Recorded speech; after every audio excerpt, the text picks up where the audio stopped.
Coming up this week, should voting be the law? Also, should Canada do away with the nickel? This and much more to come. Hitting the streets, this is Outburst.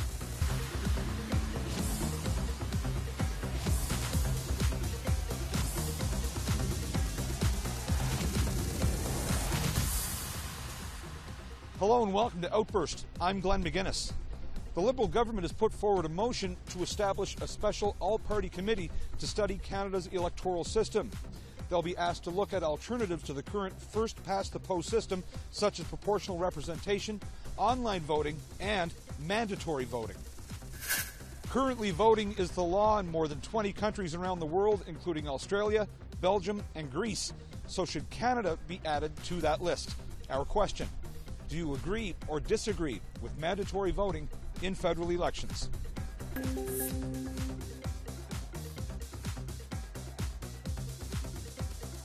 Well, we're in a free society and you're supposed to have the right to do whatever you want.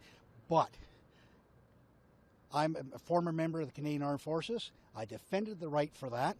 But I think people should be forced to vote. It's a democratic right that I stood guard for 25 years for somebody to do. Do it. Yes. That's a tricky one. In Australia, of course, they have mandatory voting and really good turnout. It's really a big toss-up, isn't it, as to whether it's a right or a duty. It's a bit of both, really. I'm not sure I can decide on that. I think maybe, I hate to make more laws that we have to do, like we must do this, we must do that. But maybe we could do it a trial run and just see how it works for everyone. Maybe that would work. I disagree with that.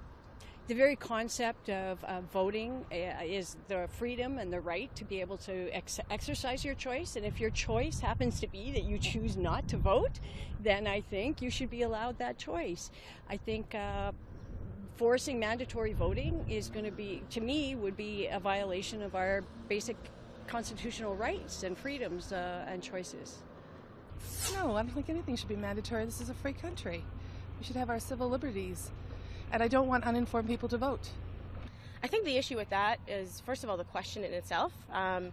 There's not a lot of access to, say, for instance, First Nations or Indigenous communities across Canada, and I think that if we're going to do mandatory voting, I think our first step should be to give access to voting to everybody across the country in a meaningful way, which it isn't being done right now. So, no, that should be as it is today. And why do you think that? Voluntary. Because not voting or abstaining from a vote is saying something. Like, if you had an overwhelming number that didn't vote, then there must be a problem. Disagree. And why?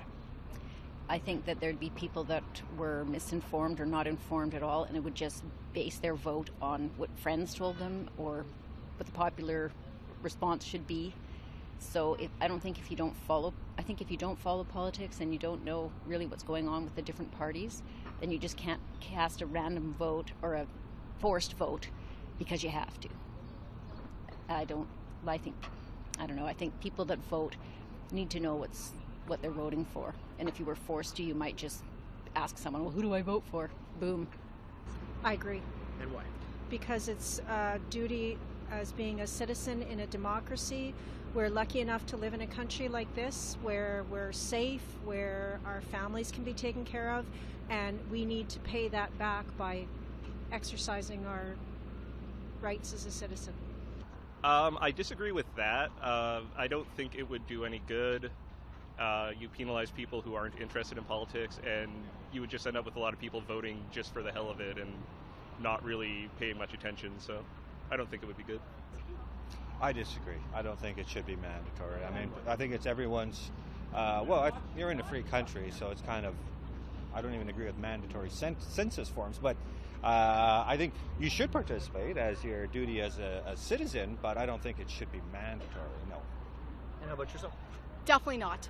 And why do you say not? I think to make a good decision, I think you need to be more educated. Like myself, for instance, is a good example.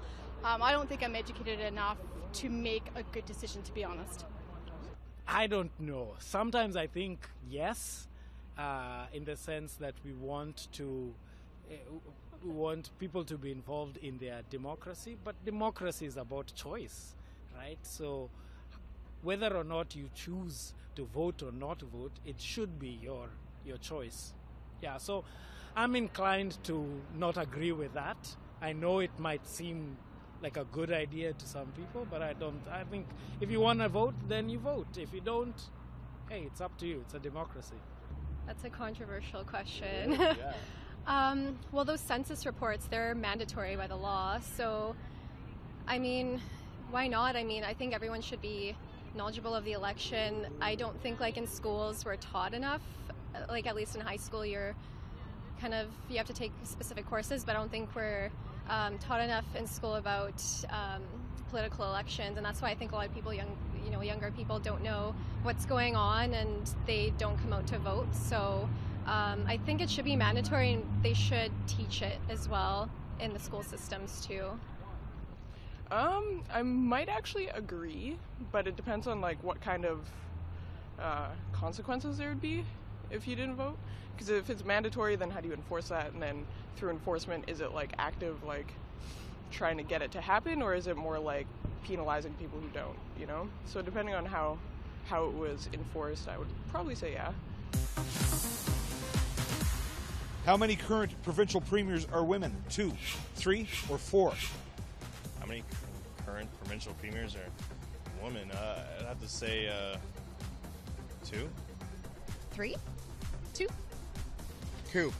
I'm going to say 3. I'll say 2. I'm going to say 3.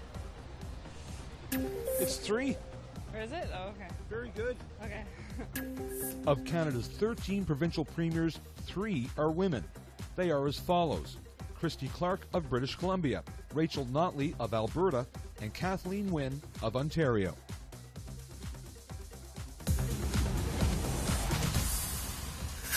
One of the constitutional resolutions debated by the Conservatives during their recent convention in Vancouver was imposing term limits on party leaders, permitting them to serve no more than 8 years after being appointed Prime Minister.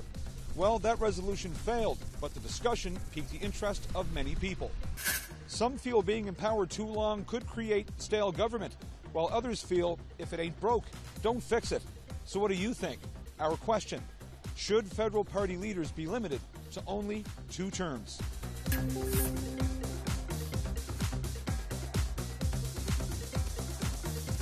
Yeah, I would think so. I mean, that's how it is in the States, and it's been working okay so far. I mean, yeah, and there should be a check on power.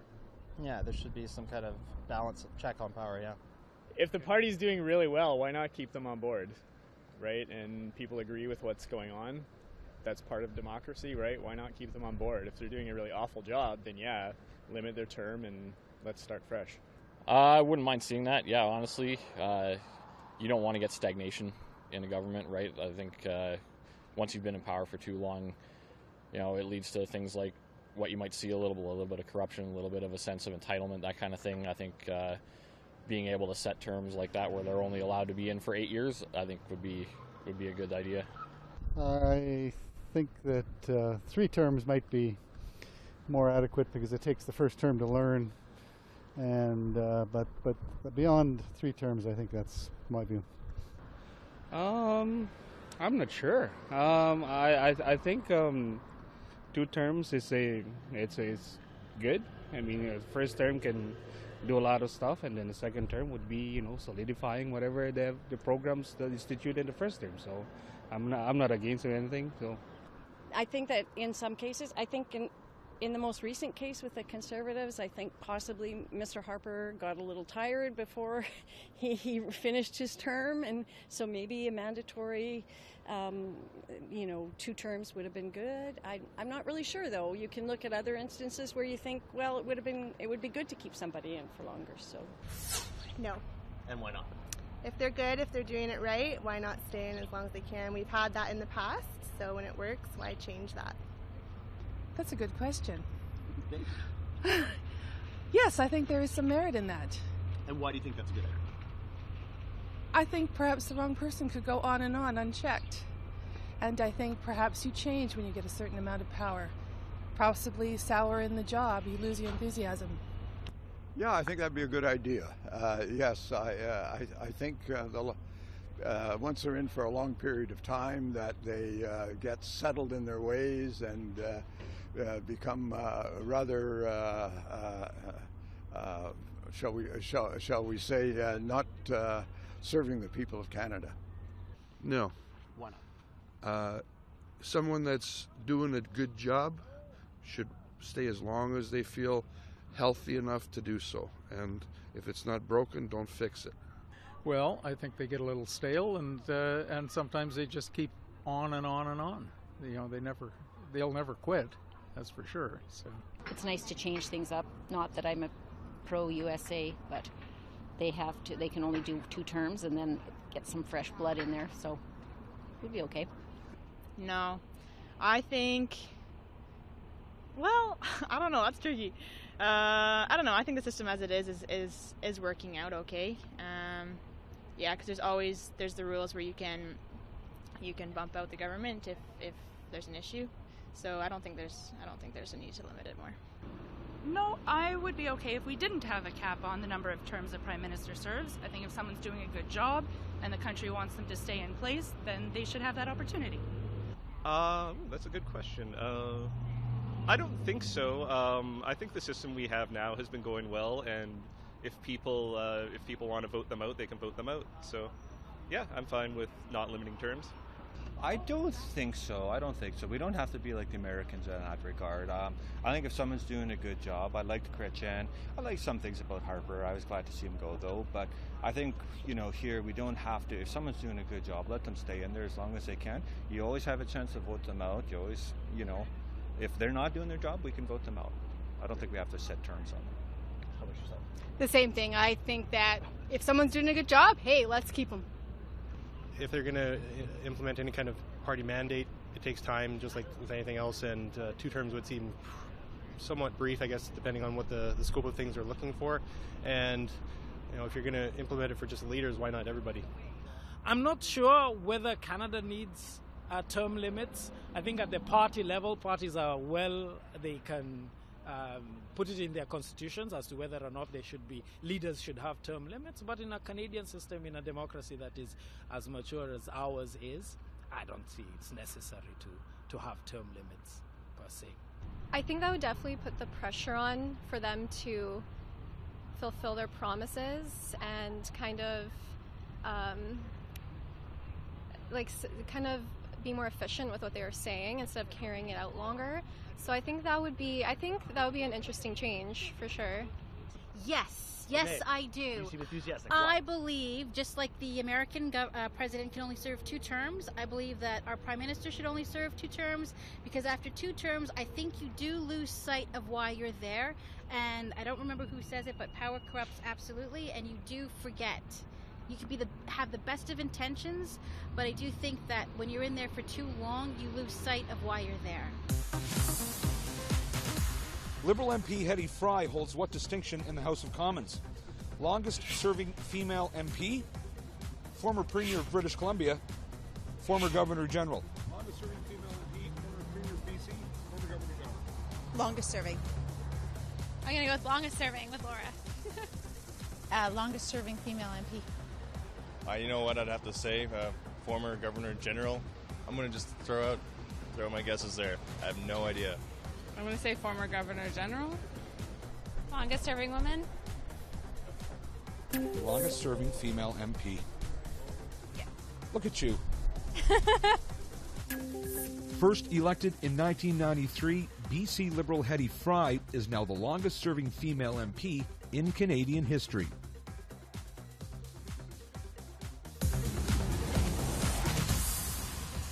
Things are heating up in the U.S. presidential race south of the border. Donald J. Trump has clinched the Republican nomination, while on the Democratic side, the race between Hillary Clinton and Bernie Sanders is soon to be decided.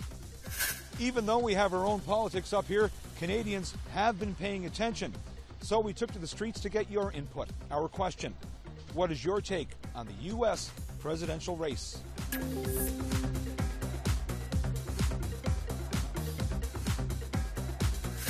feel sorry for the United States right now, honestly, when it comes to that. Hillary Clinton is probably the better option, to be honest. She's a better politician. She's got a better worldview. She's more intelligent. She knows more of how to run a country, I feel like, than Donald Trump does. There's no question he's a successful businessman. But just the way he represents himself and the way he talks about things with the callousness and the complete lack of compassion is not something you want to see in a world leader, right? And the world leader of the most powerful country in the world. I think that would be a terrifying situation, right? Like, it's just the absolute opposite of ideal. I think Clinton would probably be a much better candidate, to be perfectly honest. Not that interested in it. There's a lot of hype with Donald Trump, but I think Hillary Clinton will probably win. I've never understood the difference between Democrats and Republicans, and quite often don't know the difference between liberals and conservatives. There's a lot of stuff going on in there. Like I said, it's very entertaining. But U.S. is the biggest partner of Canada trade-wise, and I guess it'll be interesting what comes out of it. So, yeah. My take, well, it's very interesting, and I hope for the best for America. It's actually pretty concerning, I think, from either side. It's almost scary that with either of them, it could, take the country in a direction that I don't know if is best for them, and which of course influences the whole world. So, yeah. Well, I just think it's way too long, way too long. It must cost millions, and I don't know. Do they get anyone any better than we get in a short time? The way it's going right now, I'm not so sure. I find it very difficult to believe that they're actually going to vote for who they're going to vote for. Either one of the main candidates or any of the main candidates, I think, are pretty low on the scale. But, and what is it about them that you think is... Well, I think Clinton is probably running on her name, or on her last name. Trump is running on fear and a bit of hubris from the people. And the old fella, I think, is just an old fella. He's kind of like myself. I don't know. I think the world's going to change next year, for sure. And, whether it's Clinton, whether it's Trump, I think there's going to be some major changes coming in. And perhaps an influx of visitors to Canada. So we'll see. Interesting. What do you find most interesting about it? Donald Trump. Yeah, and what about him specifically? I think that he's so charismatic that he's almost should be president. Yeah. So just the way he's presenting himself, and he just almost makes you want to vote for him if you were an American. It's kind of I don't really know. It's kind of a gong show from what I've seen. It's really too bad. It seems like Donald Trump is taking advantage of a lot of people's fears and kind of gut reaction. And like Vivian was saying earlier, you need a sense of calmness. There are serious situations, dangerous situations in the world and that, but you need to be calm about it, how you approach them, not just say, yeah, okay, let's do this. Let's ban this group. Let's build a wall. Let's do whatever. So on that side, I think it's ridiculous that someone got that far on that kind of a platform.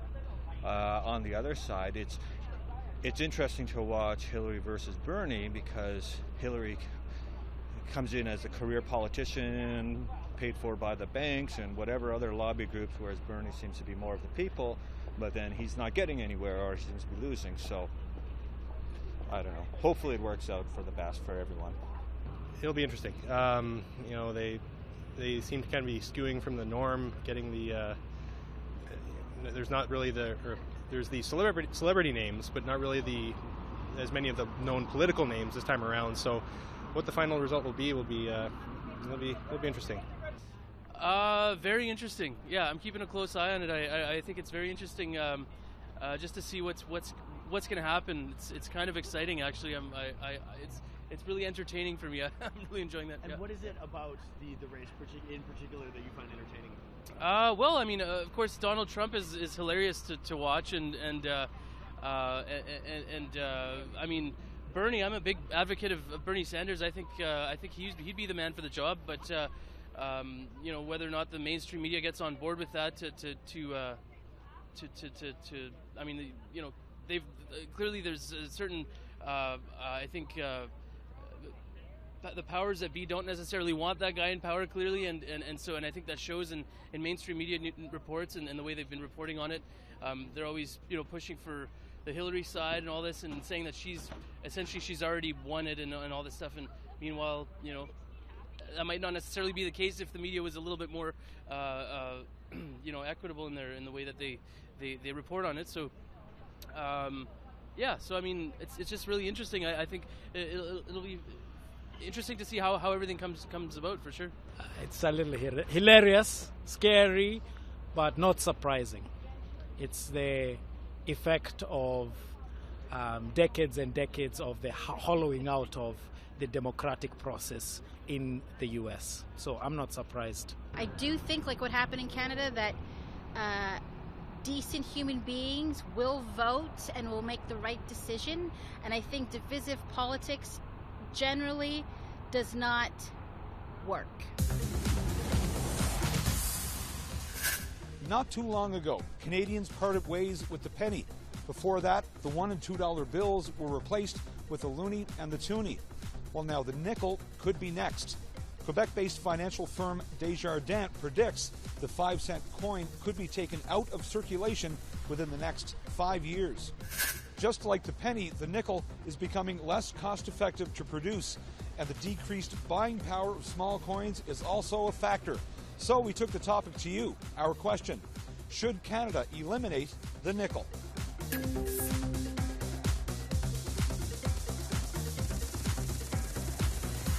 Who cares, really? Who carries change in their pockets these days anyway? Canada's like #1 debit card users, aren't they?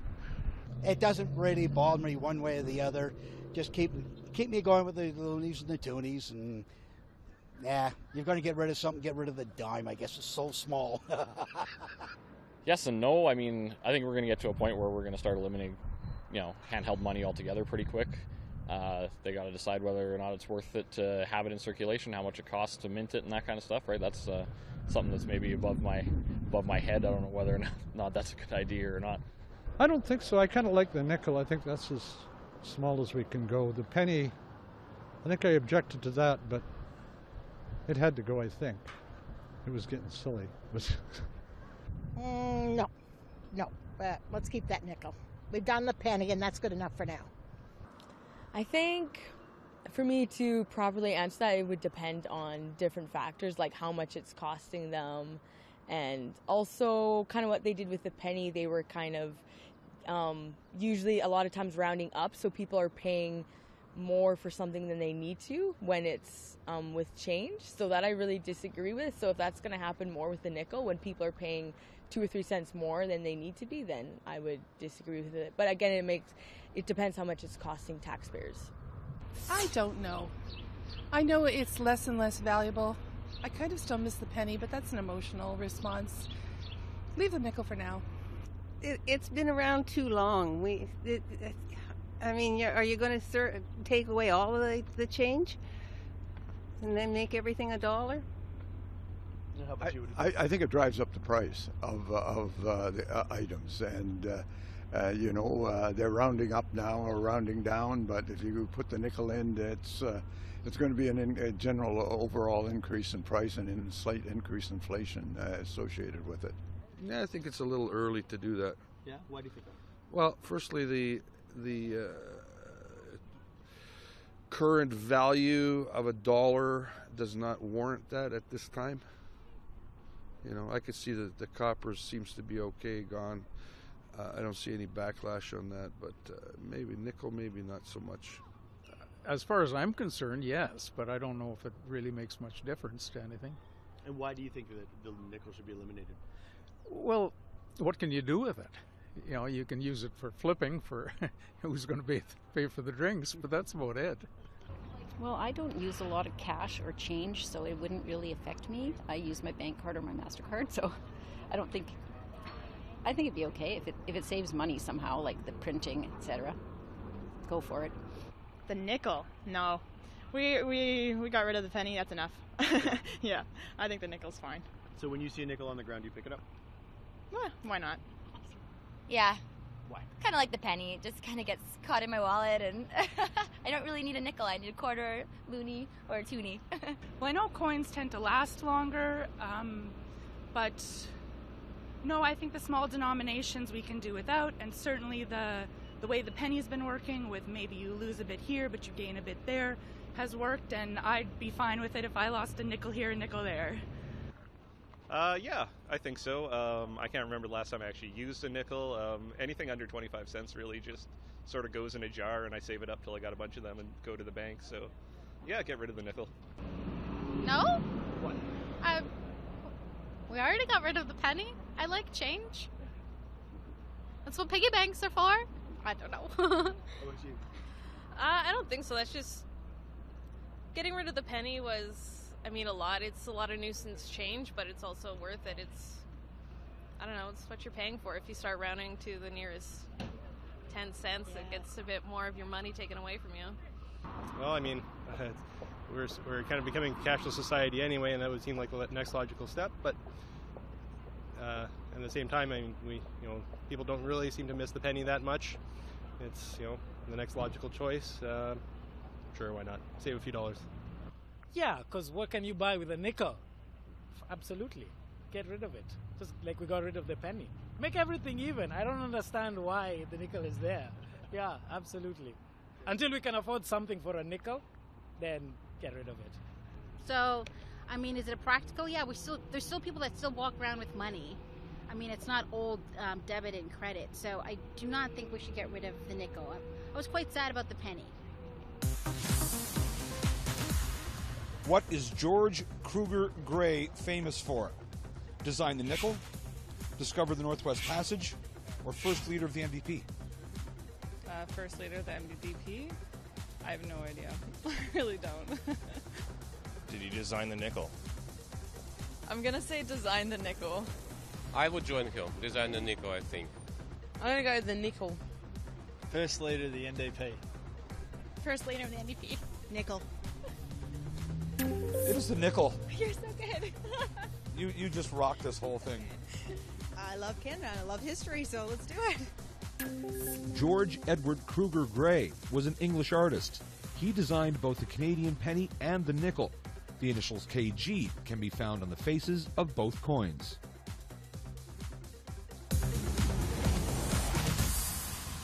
That's all for this episode of Outburst.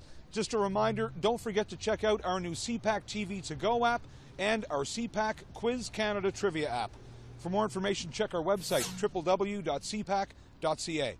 I'm Glenn McGuinness, and on behalf of all my colleagues at the Cable Public Affairs Channel, thanks for watching. We'll see you next time.